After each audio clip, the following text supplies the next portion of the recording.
इस वीडियो में हम समझेंगे रदरफोर्ड अल्फा रे स्कैटरिंग एक्सपेरिमेंट। जे थॉमसन पहले साइंटिस्ट थे जिन्होंने पहला एटॉमिक मॉडल डिस्कवर किया। इस एटॉमिक मॉडल को उन्होंने पल्म पुडिंग मॉडल नाम दिया।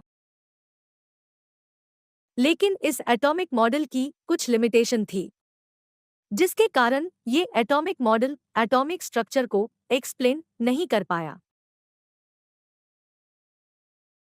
अर्नेस्ट रदरफोर्ड, जो कि एक ब्रिटिश साइंटिस्ट थे, वो जे थॉमसन के इस एटॉमिक मॉडल से सहमत नहीं हुए, जिसके बाद उन्होंने एक एक्सपेरिमेंट किया। रदरफोर्ड ने इस एक्सपेरिमेंट को अल्फा रे स्कैटरिंग एक्सपेरिमेंट नाम दिया और इस एक्सपेरिमेंट की मदद से एटॉमिक स्ट्रक्चर को एक्सप्लेन किया। तो आइए इस एक्सपेरिमेंट को डिटेल में समझते हैं। एनिमेशन में हम देखते हैं कि एक रेडियो एक्टिव सोर्स को लेड ब्लॉक यानी ग्लास कंटेनर में रखा गया है। इस रेडियो एक्टिव सोर्स से अल्फा पार्टिकल्स एमिट होते हैं। एक अल्फा पार्टिकल हीलियम न्यूक्लियस के बराबर होता है, जिसमें 2 प्रोटॉन्स और 2 न्यूट्रॉन्स होते हैं। इसका मतलब एक अल्फा पार्टिकल में 4 यूनिट मास और 2 यूनिट पॉजिटिव चार्ज होता है। रेडियो एक्टिव सोर्स के आगे एक थिन गोल्ड फॉयल को रखा गया है, जिसकी थिकनेस लगभग 210 नैनोमीटर है।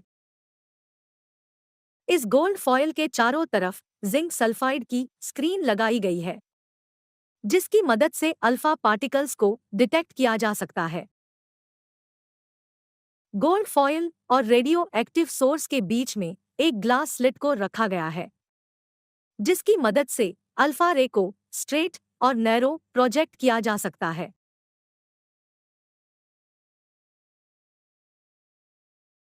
एनिमेशन में हम देखते हैं कि जब अल्फा रे को लेड ब्लॉक से प्रोजेक्ट किया जाता है, तब अल्फा रे स्लिट से पास होते हुए गोल्ड फॉयल पे फॉल करती है। अल्फा रे में जो अल्फा पार्टिकल्स है, वो गोल्ड फॉयल से स्कैटर होते हैं और डिफरेंट एंगल पे डिफ्लेक्ट होते हैं। ये alpha particles zinc sulphide screen पर एक ब्राइट फ्लैश लाइट प्रोड्यूस करते हैं, जिसकी मदद से अल्फा पार्टिकल को डिटेक्ट किया जा सकता है। आइए अब जानते हैं इस एक्सपेरिमेंट के ऑब्जर्वेशन के बारे में। ऑब्जर्वेशन ऑफ रदरफोर्ड्स अल्फा रे स्कैटरिंग एक्सपेरिमेंट। फर्स्ट ऑब्जर्वेशन, ज्यादातर अल्फा पार्टिकल बिना डिफ्लेक्शन के स्ट्रेट पास हो गए। Most of the fast-moving alpha particles passed straight through the gold foil. Second observation, कुछ अल्फा पार्टिकल्स बहुत स्मॉल एंगल पे डिफ्लेक्ट हुए। Some of the alpha particles were deflected by the foil by small angle.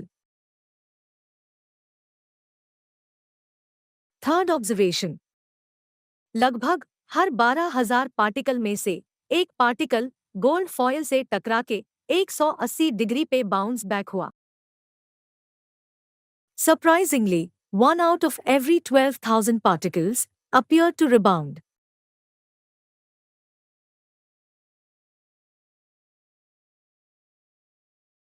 इन सभी observations को ध्यान में रखते हुए रदरफोर्ड ने कुछ कंक्लूजन्स यानी निष्कर्ष निकाला, जो कि कुछ इस तरह है। ज्यादातर अल्फा पार्टिकल्स बिना डिफ्लेक्शन के ही गोल्ड फॉयल से पास हो गए, जिससे ये पता चलता है कि एटम का ज्यादातर हिस्सा एम्प्टी स्पेस होता है।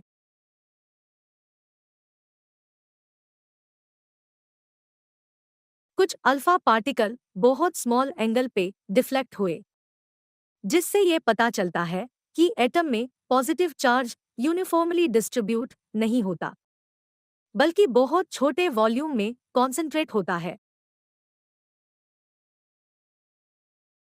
बहुत कम अल्फा पार्टिकल 180 डिग्री पे बाउंस बैक हुए, जिससे ये पता चलता है कि एटम में जो पॉजिटिव चार्ज पार्टिकल्स हैं, वो बहुत स्मॉल वॉल्यूम ऑक्यूपाई करते हैं। इस एक्सपेरिमेंट के बेसिस पे रदरफोर्ड ने इसे एटम का न्यूक्लियर मॉडल बताया और साथ ही इसके फीचर्स को एक्सप्लेन किया, जो कि कुछ इस तरह है। इलेक्ट्रॉन्स न्यूक्लियस के अराउंड सर्कुलर पाथ पे रिवॉल्व करते हैं। एटम में जो पॉजिटिवली चार्ज सेंटर है उसे न्यूक्लियस कहते हैं और इस पॉजिटिवली चार्ज सेंटर पे एटम का कंप्लीट मास कॉन्सेंट्रेट रहता है। न्यूक्लियस का साइज एटम के कंपैरिजन में बहुत छोटा होता है।